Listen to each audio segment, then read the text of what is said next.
कि सिर्फ 8 दिन का वक्त बचा है इजराइल के पास, क्योंकि 8 दिन बाद इजराइल पर अब तक का सबसे भीषण अटैक हो सकता है। 8 दिन बाद इजराइल का कोना कोना बम गोला बारूद से दहल सकता है।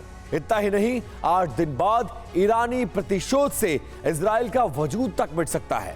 और यह दावा पश्चिमी देशों की खुफिया एजेंसियों ने किया है। क्योंकि वो 12 अगस्त से ईरान अपने तमाम ब्रह्मास्त्रों को इजराइल की तरफ झोंक देगा।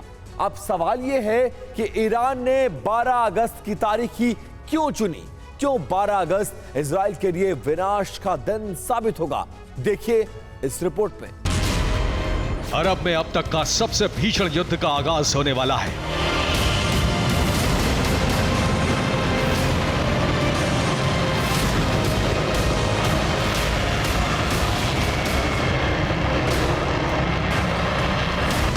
घातक मिसाइलों, विस्फोटक ड्रोन हमलों के साथ साथ एटमी हथियारों का भी खुल्लम खुल्ला इस्तेमाल होने वाला है।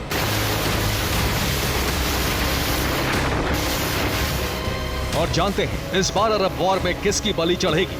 वो कौन सा मुल्क है जिसका वजूद दुनिया के नक्शे से मिट जाएगा? नाम है इजराइल।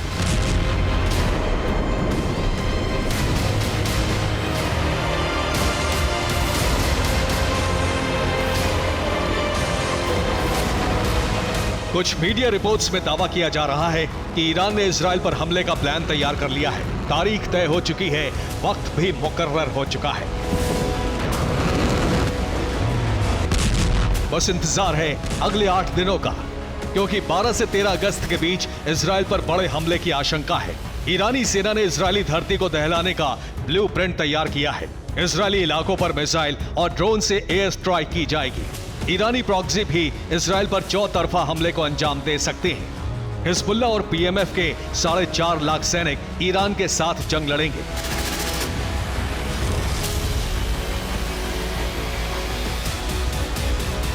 मतलब ये कि इस बार ईरान के बारूदी प्रतिशोध में इजराइल का कोना कोना बारूद से थर्रा उठेगा।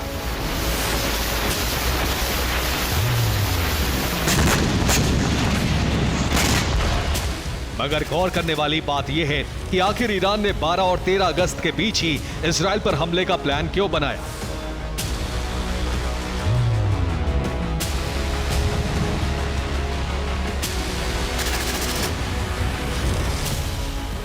आखिर 8 दिन बाद ही क्यों ईरान और उसके प्रॉक्सी संगठन इजराइल पर प्रहार करेंगे?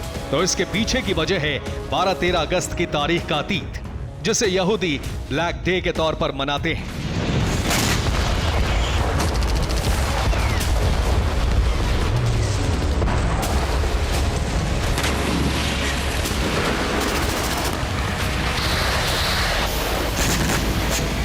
दरअसल अब महीने का 9वां दिन तिशा बाव 12-13 अगस्त को है।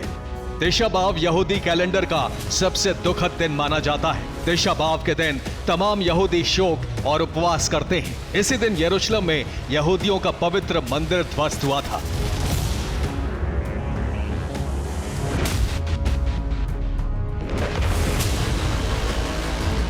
यानी इस बार 12-13 अगस्त को यहूदी जब शोक में डूबे होंगे, तभी यह आशंका जताई जा रही है कि यहूदियों के ब्लैक डे को ईरान डूम्सडे यानी विनाश का दिन बनाएगा।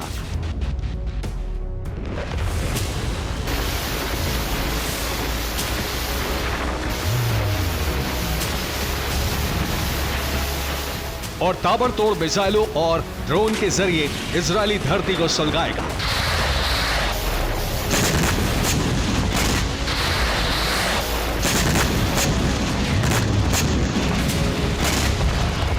इसी साल 13 अप्रैल को ईरान ने इजरायली धरती पर मिसाइल अटैक किए थे। वजह थी सीरिया की राजधानी दमिश्क में मौजूद ईरानी दूतावास पर इजरायल की एयर स्ट्राइक, जिसमें कई IRGC कमांडर्स की मौत हुई। मगर इस बार तो इजरायल ने ईरान, लेबनान और सीरिया तीनों देशों की राजधानियों पर प्रचंड प्रहार किया।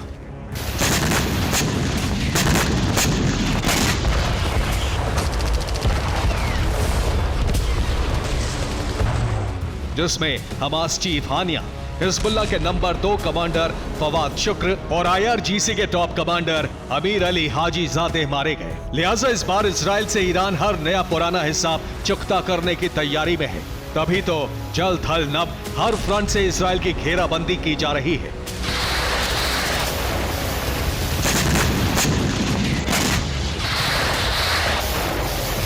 ईरान अपने तमाम विनाशकों को धार दे रहा है।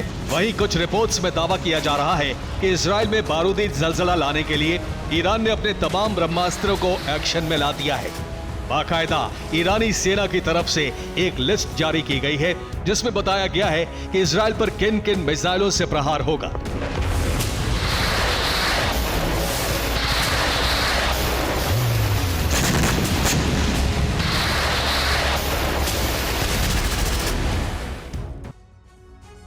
ईरान की राजधानी तेहरान से तेल अवीव की दूरी करीब 2000 किलोमीटर है। ऐसे में इजराइल पर ताबड़तोड़ प्रहार करने के लिए ईरान ने 9 ब्रह्मास्त्रों को वॉर जोन में झोंकने का प्लान बनाया है। आपको बता दें कि ईरान की पहली घातक मिसाइल सिज्जिल है, जिसकी मारक क्षमता करीब 2000 से लेकर 2500 किलोमीटर तक है। यह मिसाइल मैक 12 यानी 15000 किलोमीटर प्रति घंटे की रफ्तार से अटैक कर सकती है। वहीं ईरान का दूसरा ब्रह्मास्त्र खैबर है, जिसकी रेंज 2000 किलोमीटर है। यह मिसाइल मैक 5 यानी 6000 किलोमीटर प्रति घंटे की रफ्तार से टारगेट पर धावा बोल सकती है। तीसरी मिसाइल इमाद है, जिसकी मारक क्षमता करीब 2000 किलोमीटर है। यह मिसाइल मैक 7 यानी 8643 किलोमीटर प्रति घंटे की रफ्तार से उड़ान भरते हुए तबाही मचाती है। ईरान का चौथा ब्रह्मास्त्र शाहाब 3 है, जिसकी रेंज 2000 किलोमीटर है। यह मिसाइल मैक 7 की रफ्तार से पिन पॉइंट अटैक करती है। इजराइल को दहलाने वाली 5वीं मिसाइल का नाम है गदर, जो मैक 9 की रफ्तार से 1950 किलोमीटर तक प्रति घंटे की रफ्तार से प्रहार करने में सक्षम है। ईरान की छठी मिसाइल पवे है, जो कि एक शॉर्ट रेंज क्रूज मिसाइल है। इसकी मारक क्षमता 1650 किलोमीटर है, तो वहीं रफ्तार 900 किलोमीटर प्रति घंटे की है। ईरान के 7वें ब्रह्मास्त्र का नाम फतेह 2 है, जो कि एक हाइपरसोनिक मिसाइल है। फतेह 2 मिसाइल की रेंज 1400 किलोमीटर है और ये मैक 5 यानी 6000 किलोमीटर प्रति घंटे की रफ्तार से अटैक करती है। ईरान की 8वीं मिसाइल खैबर शिकन है, जो कि 1500 किलोमीटर प्रति घंटे की रफ्तार से तबाही मचा सकती है, वो भी 5000 किलोमीटर प्रति घंटे की रफ्तार से। वहीं इजराइल में बारूदी भूचाल लाने के लिए ईरान की 9वीं मिसाइल हज कसैम है, जो मैक 5 की रफ्तार से 1400 किलोमीटर तक के इलाके को दहला सकती है।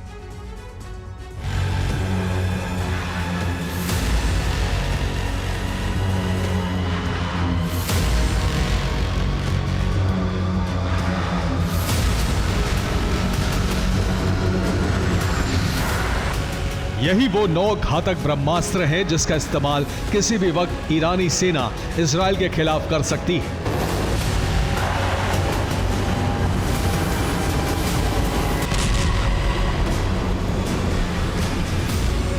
ऐसे में ईरान के विध्वंसक तैयारी और जंगी ऐलान को देखते हुए इजराइल ने भी अपने सुरक्षा घेरे को मजबूत करना शुरू कर दिया है।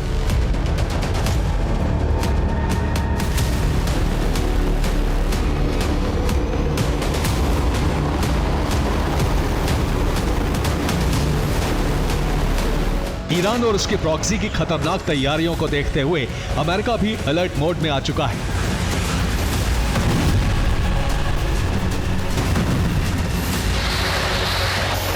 क्योंकि ईरान का पलटवार तय है, ऐसे में अमेरिका ने भूमध्य सागर में अब्राहम लिंकन समेत 12 युद्धपोतों को तैनात कर दिया है।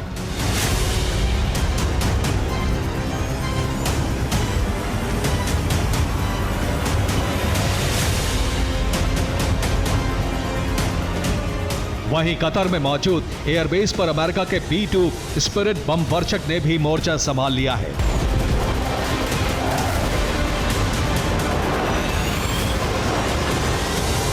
वहीं पेंटागन की तरफ से ऐलान किया गया है कि ईरान की तरफ से इजराइल पर हमले की आशंका को देखते हुए हम मिडिल ईस्ट में लड़ाकू विमानों के स्क्वाड्रन तैनात करने वाले हैं, क्योंकि इजराइल की सुरक्षा के लिए अमेरिका प्रतिबद्ध है।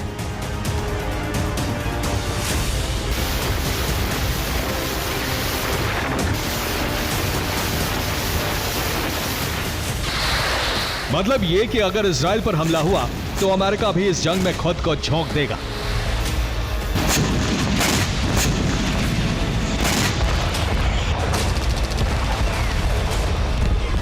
क्योंकि ईरान के साथ साथ प्रॉक्सी संगठन भी इजराइल के खिलाफ आक्रामक तेवर अपनाए हुए हैं।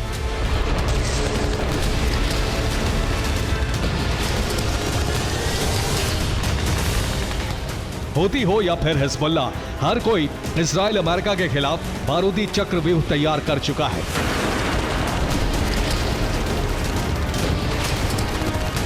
भूमध्य सागर से लाल सागर तक भीषण हमले किए जा रहे हैं। ऐसे में अगर अमेरिका ने बीच बचाव नहीं किया तो 12 अगस्त से इजरायली धरती बारूद से ध्वस्त हो जाएगी।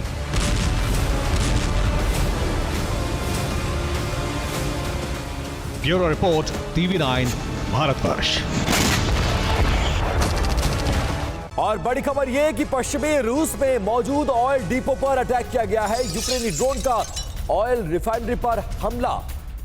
बेलगोरोद, रोस्टोव और क्रुक्स के तेल डिपो इस हमले में राख हो गए हैं।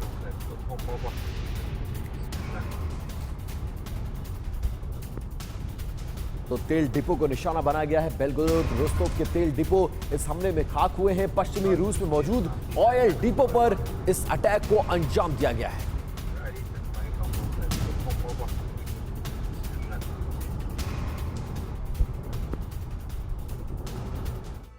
इस्माइल हानिया की मौत को 72 घंटे से ज्यादा का वक्त बीत चुका है, लेकिन अब तक यह साफ नहीं हुआ है कि उसकी हत्या किस हथियार से हुई। हानिया की मौत को लेकर अब ईरान ने बड़ा दावा किया है।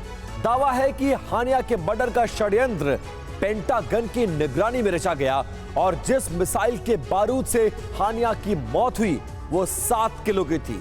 यानी अमेरिकी मीडिया के दावे और उसकी थ्योरी इससे बिल्कुल उलट है। इस्माइल हानिया की मौत कैसे हुई? किस हथियार से इस्माइल हानिया मारा गया? मौत से पहले आखिरी 30 मिनट में हानिया के साथ क्या हुआ? हमास चीफ इस्माइल हानिया की मिस्ट्री से जुड़े ये वो सवाल हैं जो उसकी मौत के 72 घंटे बाद भी अनसुलझे हैं। 31 जुलाई की उस रात तेहरान के इस अपार्टमेंट में क्या हुआ, ये राज अब भी सामने आना बाकी है।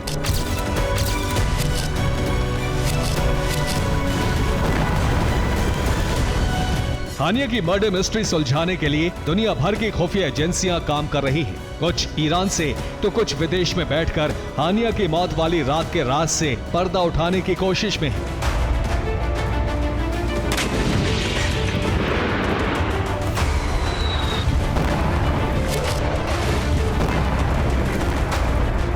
बीते 24 घंटे में जो रिपोर्ट सामने आई हैं, उनमें हानिया की मौत से जुड़ी 2 नई थ्योरी सामने आ रही हैं। थ्योरी नंबर 1, हानिया की मौत शॉर्ट रेंज मिसाइल हमले से हुई। थ्योरी नंबर 2, बम धमाके में हानिया को मारा गया। पहली थ्योरी के मुताबिक हमास चीफ इस्माइल हानिया की मौत मिसाइल हमले में हुई। इस बात का दावा IRGC की इंटरनल रिपोर्ट में किया गया है। रिपोर्ट के मुताबिक हानिया की मौत एक शॉर्ट रेंज मिसाइल हमले में हुई जिसका वजन करीब 7 किलो था। इसे गेस्ट हाउस के बाहर से फायर किया गया था। रिपोर्ट में कहा गया है कि हानिया की हत्या की साजिश इजराइल में बनाई गई जिसे अमेरिका का समर्थन मिला था।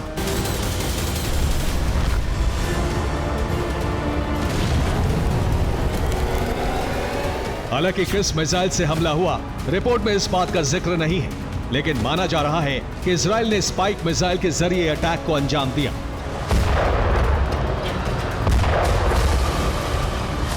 दरअसल spike missile pin point accuracy के साथ टारगेट पर हिट करती है। इसके धमाके से नुकसान सिर्फ एक सीमित हिस्से में होता है, ठीक वैसे ही जैसे इस्माइल हानिया के अपार्टमेंट में हुआ।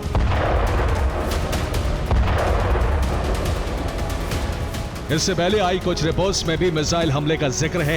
इन रिपोर्ट को इमारत में मौजूद लोगों के आधार पर तैयार किया गया था जिन्होंने विस्फोट से पहले मिसाइल जैसी आवाज सुनी थी।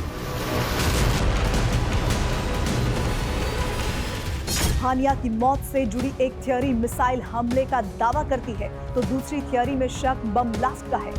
न्यूयॉर्क टाइम्स की रिपोर्ट में दावा किया गया है कि हानिया की मौत एक बम धमाके में हुई जिसे 3 अलग अलग कमरों में प्लांट किया गया था।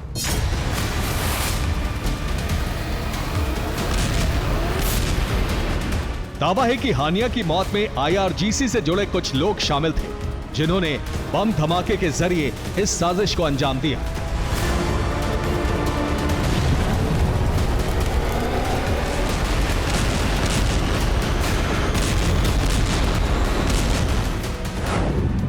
रिपोर्ट के मुताबिक IRGC के 2 एजेंट्स को काम पर रखा गया था। एजेंट्स ने 3 कमरों में विस्फोटक लगाए थे, जिसके बाद दोनों एजेंट्स देश छोड़कर चले गए। विदेश से ही हानिया के कमरे में विस्फोट किया गया। ये दोनों एजेंट्स बीते 5 महीने से इसी मिशन पर लगे थे। हानिया को मारने की योजना इसी साल मई की थी।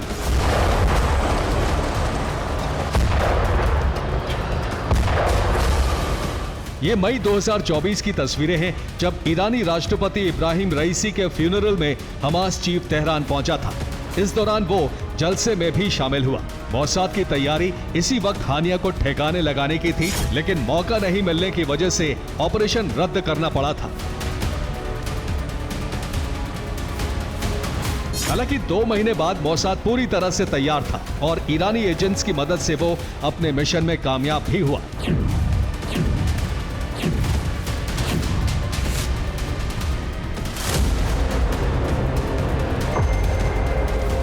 रिपोर्ट में यह भी कहा गया है कि ईरान के सर्वोच्च नेता अयातुल्लाह खामनेई ने IRGC कमांडर इस्माइल कानी को तलब किया है और गद्दारों को जल्द से जल्द ढूंढने के आदेश दिए हैं।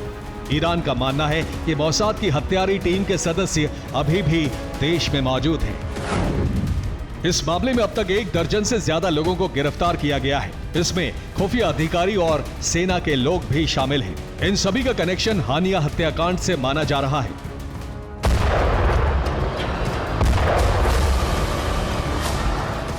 एक तरफ ईरान के सामने घर में छिपे गद्दार को ढूंढने की चुनौती है, तो दूसरी तरफ गाजा में हमास के हौसलों को बुलंद रखना भी बेहद जरूरी है, जिसके लिए हमास को एक नए लीडर की जरूरत है। हमास के चीफ की दौड़ में जिस शख्स का नाम सबसे आगे है, वो है खालिद मशाल, हमास का दूसरे नंबर का सबसे ताकतवर नेता। इस्माइल हानिया के मारे जाने के बाद हमास का नया चीफ खालिद मशाल को बनाया जा सकता है। अयातुल्लाह खामनेई ने खालिद मशाल को तेहरान आने का निमंत्रण दिया है। कहा जा रहा है कि तेहरान में मशाल से मुलाकात के बाद उसे हमास का नया चीफ घोषित किया जा सकता है। खालिद मशाल हमास के संस्थापक सदस्यों में से एक है। 1996 से 2017 तक हमास की पॉलिटिकल विंग का चीफ रहा। 2017 में मशाल को हटाकर हानिया को पद सौंपा गया। खालिद मशाल अगर हमास की कमान संभालता है तो उसके सामने सबसे बड़ी चुनौती हानिया की मौत का बदला लेना होगा। देखना यह है कि हानिया का बदला खालिद मशाल कब, कैसे और कहां लेता है। Bureau report, TV9 Bharatvarsh. जिस वक्त इजराइल पर सबसे बड़ा हमले का खतरा बढ़ा रहा था, जिस वक्त इजराइल के खिलाफ ईरान और उसके प्रॉक्सी युद्ध के कई मोर्चे खोलने जा रहा है, उस वक्त नेतन्याहू अपनी सेना में बहुत बड़ा बदलाव करने जा रहे हैं। रिपोर्ट के मुताबिक नेतन्याहू अपने रक्षा मंत्री योव गैलेंट और IDF के चीफ को हटाने वाले हैं। उनकी जगह नए लोग लेने वाले हैं। तो सवाल यही है कि आखिर युद्ध के सबसे महत्वपूर्ण चरण के दौरान नेतन्याहू ये फैसला क्यों करने जा रहे हैं? इसके पीछे उनकी मंशा, उनकी रणनीति क्या है, इस रिपोर्ट में देखिए। ईरान और उसके प्रॉक्सी जिस वक्त इजराइल पर हमले की तैयारी कर रहे हैं, उस वक्त इजराइल ईरानी प्रॉक्सी को कमजोर करने में जुट गया है।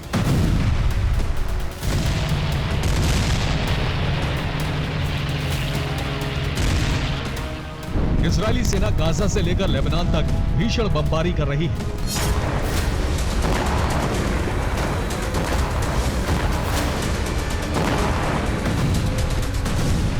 इजरायली सेना को हिजबुल्लाह और हमास के खिलाफ बड़ी कामयाबी मिल रही है।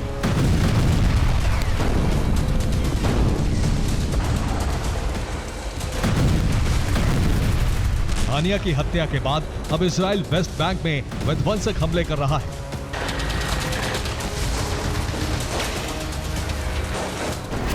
वेस्ट बैंक के तुलकर्म में इजरायली सेना ने एक के बाद एक कई धमाके किए। हमले में अल कस्साम ब्रिगेड के 4 लड़ाकों की मौत हो गई।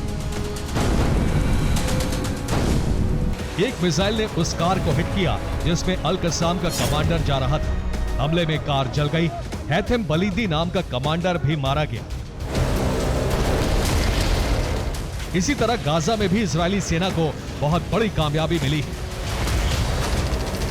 24 घंटे के अंदर आईडीएफ ने हमास के 2 बड़े नेताओं और अल कसाम के 3 कमांडर्स को मौत के घाट उतार दिया।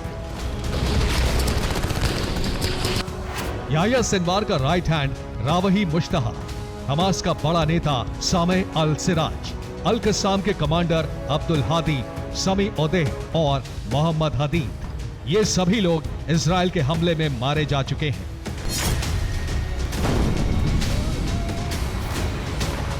लेकिन नेतन्याहू का प्रण अभी पूरा नहीं हुआ है।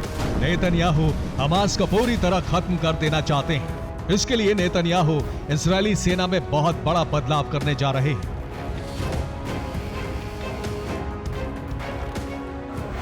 रिपोर्ट्स के मुताबिक नेतन्याहू रक्षा मंत्री योव गैलेंट, सेना अध्यक्ष हेरजी हालेवी और शिन बेत के हेड रोनिन बार को हटाने जा रहे हैं। इजराइल के प्रधानमंत्री नेतन्याहू इन दोनों की परफॉर्मेंस से खुश नहीं हैं। रिपोर्ट तो यह भी है कि नेतन्याहू गाजा से लेकर लेबनान तक हमास और हिजबुल्लाह को पूरी तरह से खत्म करना चाहते हैं। इसके लिए उन्होंने बहुत बड़े ऑपरेशन का प्लान बनाया है। इस ऑपरेशन को नए रक्षा मंत्री और नए सेना अध्यक्ष की अगुवाई में ही लॉन्च किया जाएगा।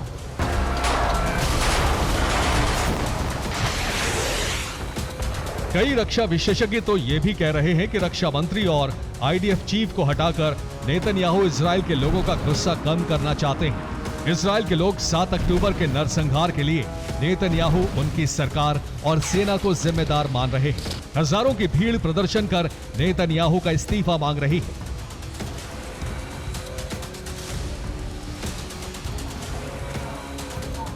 नेतन्याहू रक्षा मंत्री और सेना अध्यक्ष को हटाकर लोगों के इसी आक्रोश को कम करने की कोशिश कर रहे हैं।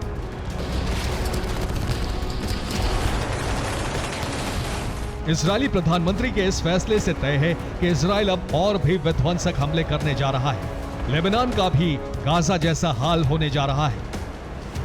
Bureau report, TV9 Bharatvarsh. इधर बांग्लादेश के ढाका में एक बार फिर से तनाव का माहौल है। शुक्रवार से हजारों छात्र सड़कों पर निकल रहे हैं और प्रदर्शन कर रहे हैं। शुक्रवार को 6 छात्रों की मौत हो गई। शनिवार दोपहर फिर से प्रदर्शन शुरू हो चुका है। सरकार ने सोशल मीडिया पर बैन लगा दिया है। पिछले महीने मरने वाले छात्रों के लिए इंसाफ की मांग की जा रही है। सरकार का तर्क है कि विपक्षी पार्टियां छात्रों को भड़का रही हैं, इसलिए पुलिस को प्रदर्शनों से निपटने के लिए पूरी छूट दे दी गई। शुक्रवार को ढाका की सड़कों पर गोलियों की आवाज गूंज रही थी। पेट्रोल पंप के धमाके हो रहे थे। कभी पुलिस हावी नजर आ रही थी तो कभी पुलिस को पीछे भागना पड़ रहा था। छात्रों की इतनी बड़ी भीड़ सड़क पर उतरी कि पुलिस के लिए संभालना मुश्किल हो गया। पहले तो छात्र प्रदर्शन और नारेबाजी कर रहे थे, लेकिन जैसे ही पुलिस ने इन छात्रों को ढाका के वीआईपी इलाके में घुसने से रोका, छात्रों और पुलिस में झड़प शुरू हो गई।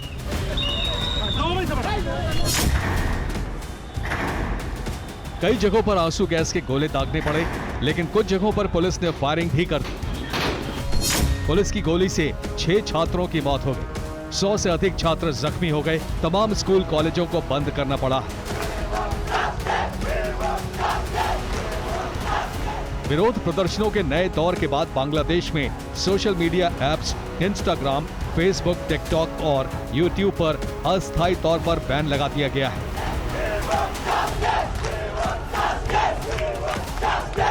पिछले महीने भी ये प्रदर्शन किए गए थे, जिसके बाद कर्फ्यू लगा दिया गया था। प्रदर्शनकारी उस प्रणाली को खत्म करने की मांग कर रहे हैं जिसके तहत 1971 में पाकिस्तान के खिलाफ बांग्लादेश के मुक्ति संग्राम में लड़ने वाले पूर्व सैनिकों के रिश्तेदारों को सरकारी नौकरियों में 30% तक आरक्षण दिया जाता है।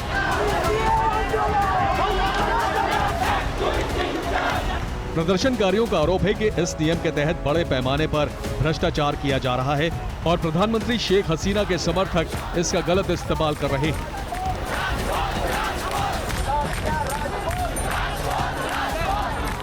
शेख हसीना की पार्टी अवामी लीग पार्टी ने मुक्ति आंदोलन का नेतृत्व किया था। छात्रों की मांग है कि योग्यता के आधार पर नौकरी दी जाए।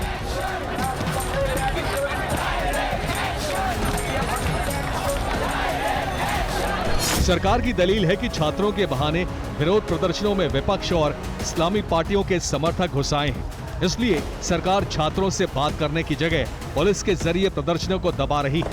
हालांकि सुप्रीम कोर्ट ने अब सिर्फ 5% आरक्षण का फैसला दिया है, लेकिन जुलाई में हिंसक प्रदर्शन के दौरान 200 से ज्यादा लोगों की मौत हुई थी। छात्र अब उन लोगों के लिए इंसाफ की मांग को लेकर सड़क पर उतरे हैं।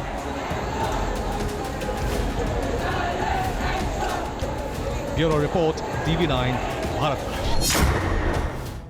अफ्रीका का सबसे बड़ा तेल उत्पादक देश नाइजीरिया इस वक्त हिंसा की आग में झुलस रहा है। हजारों की संख्या में प्रदर्शनकारी सड़कों पर हैं। हिंसा को काबू करने के लिए सेना को शहर में उतरना पड़ा है, और तो और लाख कोशिशों के बाद भी हालात पर कोई काबू नहीं है। सवाल यह है कि नाइजीरिया के सुलगने की वजह क्या है। इस रिपोर्ट में आपको डिटेल से समझाने की कोशिश करते हैं। आंसू गैस के गोले दागे जा रहे हैं, गोलियां चलाई जा रही हैं, सड़कों पर सेना की गाड़ियां हैं, आसमान में हेलीकॉप्टर है। कोशिश है किसी तरह गुस्साई अवाम को काबू करने की। ये तस्वीरें नाइजीरिया की जो दंगों की आग में सुलग रहा है, चल रहा है। बीते कई सालों से भूख, गरीबी और महंगाई से जूझते नाइजीरिया के लोगों का गुस्सा फूट पड़ा है। लोगों ने सरकार के खिलाफ मोर्चा खोल दिया है। ये नाइजीरिया की आर्थिक राजधानी लागोस की तस्वीरें हैं, जहां 1 अगस्त के दिन लोग सड़कों पर उतर, हाथों में तख्तियां थी और जुबान पर सरकार विरोधी नारे। लोगों के सिर्फ एक ही मांग थी, अब भूख बर्दाश्त नहीं होती, नाइजीरिया की सरकार को बर्खास्त किया जाए। देखते ही देखते ये विरोध की आग लागोस से होते हुए दूसरे शहरों में भड़क गई। प्रदर्शनकारियों ने सरकारी संपत्ति को आग के हवाले करना शुरू कर दिया। गुस्साई भीड़ को काबू करने के लिए पुलिस सड़कों पर उतरी और आंसू गैस के गोले छोड़े गए। कुछ जगहों पर पुलिस ने आम लोगों पर गोलियां भी चलाई, जिसके कुछ वीडियो भी सामने आए हैं। जरा इस वीडियो में देखिए कैसे लोग दौड़ रहे हैं और पुलिस गोलियां चला रही है।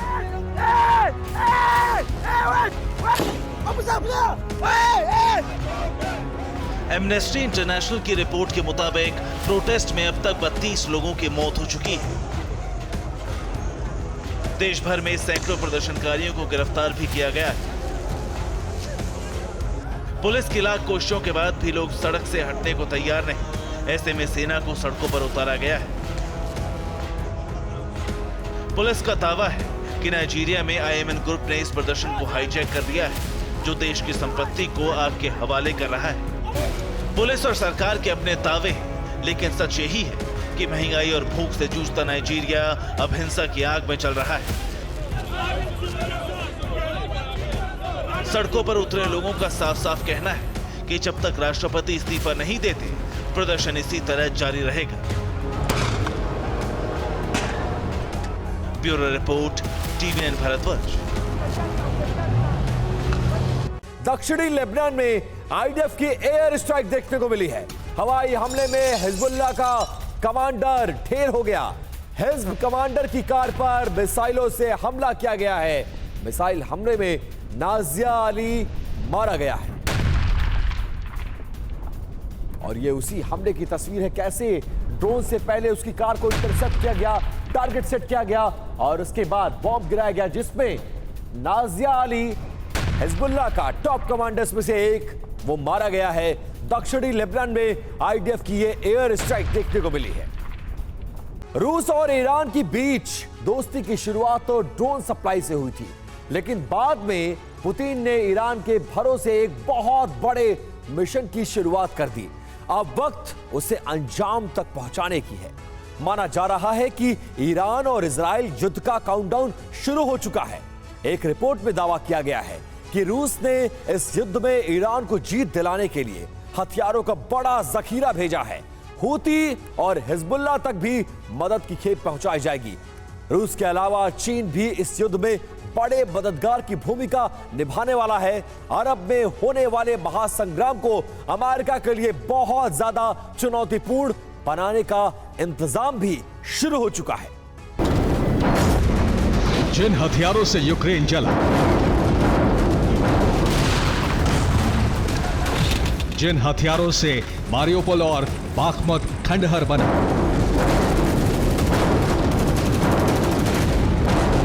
जिन हथियारों के डर से अमेरिका और नेटो देश यूक्रेन को लॉन्ग रेंज हथियार देने से कतराते हैं,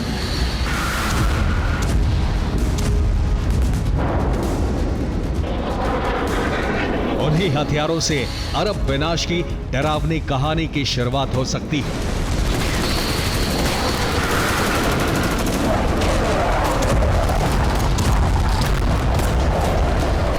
क्योंकि मॉस्को से एक विमान तेहरान पहुंचा है। माना जा रहा है कि इजराइल की तबाही का सामान रूस से ईरान भेजा गया है।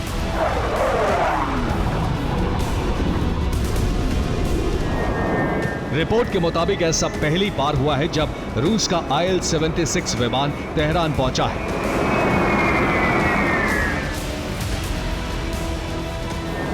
IL-76 रूस का सैन्य परिवहन विमान है।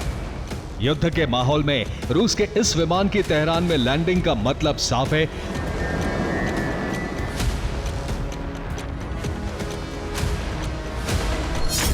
और वो ये कि रूस से ईरान को हथियारों की भारी खेप पहुंचाई गई है।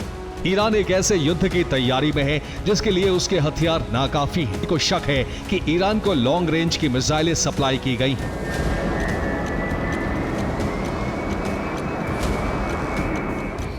एक रिपोर्ट में दावा है कि रूस पिछले महीने ही हूती और हमास जैसे संगठनों को सीधे तौर पर हथियारों की सप्लाई करने वाला था।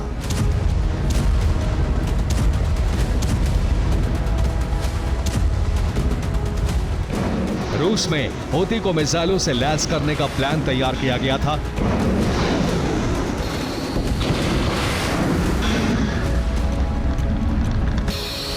लेकिन यमन में हथियार पहुंचाने का मिशन अब टाल दिया गया है।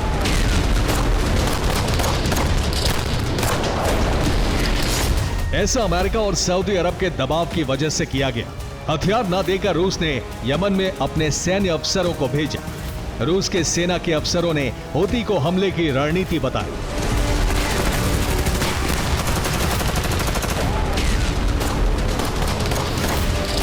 अमेरिकी रिपोर्ट के मुताबिक लाल सागर में एक बड़े रूसी जहाज को रोका गया और हूती के लड़ाके बोट में सवार उस जहाज तक पहुंचे। वापसी में कुछ रूसी अफसर बोट में सवार दिखे।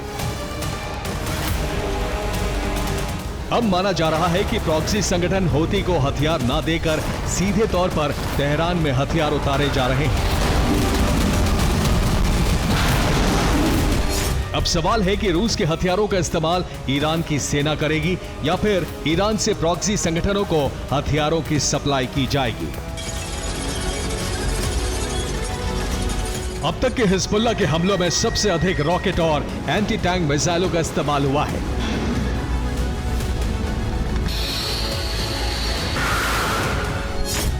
माना जा रहा है कि रूस से एंटी टैंक मिसाइलों का जखीरा ईरान पहुंचाया गया है ताकि लेबनान में इजराइल के ग्राउंड ऑपरेशन का मुकाबला किया जा सके।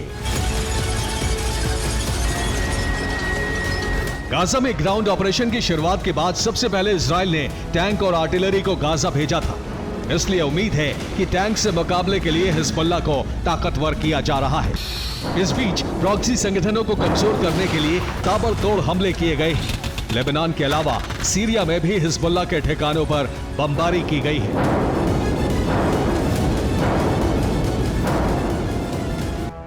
इजराइल अपनी सीमा के आसपास लगातार हमले कर रहा है। सीरिया की सीमा पर कई ठिकानों पर बमबारी की गई। इजराइल के फाइटर जेट्स ने दमिश्क, अल कुसीर और बतराबा क्रॉसिंग जैसे इलाके में प्रॉक्सी संगठनों पर बड़ा हमला किया है। लेबनान में भी इजराइल के विमानों ने हिजबुल्लाह के ठिकानों को टारगेट किया है। लेबनान के हरमल, अल बजूरिया, लेडा इलाके में बमबारी की गई। इसके अलावा बिक्का घाटी और आयता अल साब में हिजबुल्लाह के ठिकानों को टारगेट किया गया है। सीरिया के अल दबा एयरपोर्ट को भी आईडीएफ ने टारगेट पर लिया है। इजराइल को सीरिया के एयरबेस पर हथियार जमा होने की जानकारी मिली थी।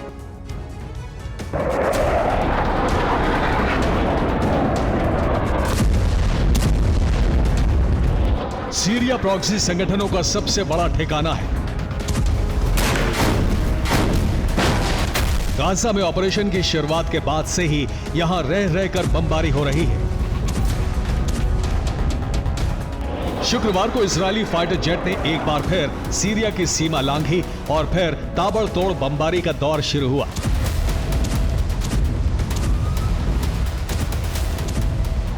इजरायल की टारगेट पर ईरान के समर्थन से फल फूल रहे संगठन के लड़ाके थे।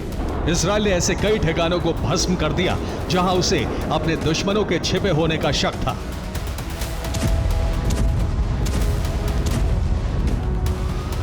इजरायल सीरिया और लेबनान से लगी सीमा पर बमबारी कर रहा है ताकि युद्ध से पहले इजरायल की सीमा को सुरक्षित किया जा सके।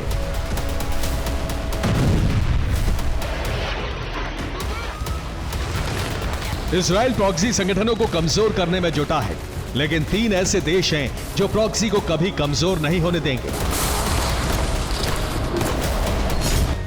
खामनेई के अलावा जिनपिंग, पुतिन और किम जोंग अब प्रॉक्सी संगठनों को हथियार की सप्लाई कर रहे हैं।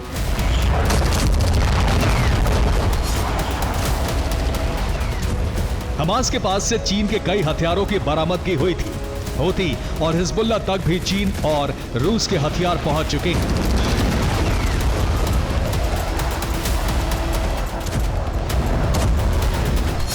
रिपोर्ट के मुताबिक रूसी वैगनर फोर्स ईरानी प्रॉक्सी संगठनों के संपर्क में है।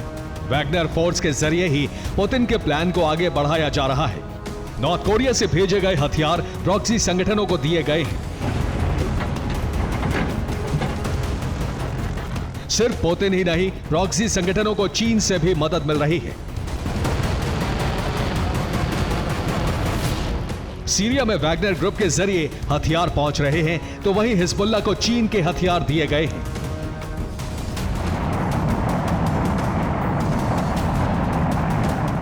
रिपोर्ट्स में दावा है कि हूती को हथियारों की सप्लाई अब नॉर्थ कोरिया से भी हो रही है। ईरान के रास्ते चीन और रूस के हथियार भी यमन में भेजे जा रहे हैं।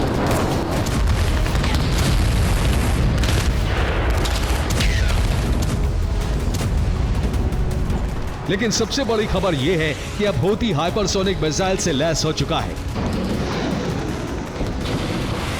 हूती ने खुद फिलिस्तीन नाम की एक मिसाइल का वीडियो जारी किया है। रिपोर्ट्स के मुताबिक यह सॉलिड फ्यूल वाली हाइपरसोनिक मिसाइल थी जिससे सफेद धुआं निकल रहा था।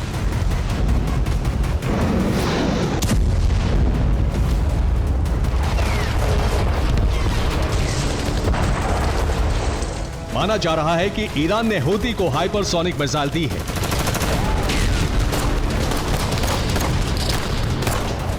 माना यह भी जा रहा है कि ईरान, रूस और चीन की शह पर हूती और हिजबुल्लाह के जरिए भारी हमला कराया जाएगा और इन दोनों संगठनों को हथियारों की भारी खेप भी दे दी गई है।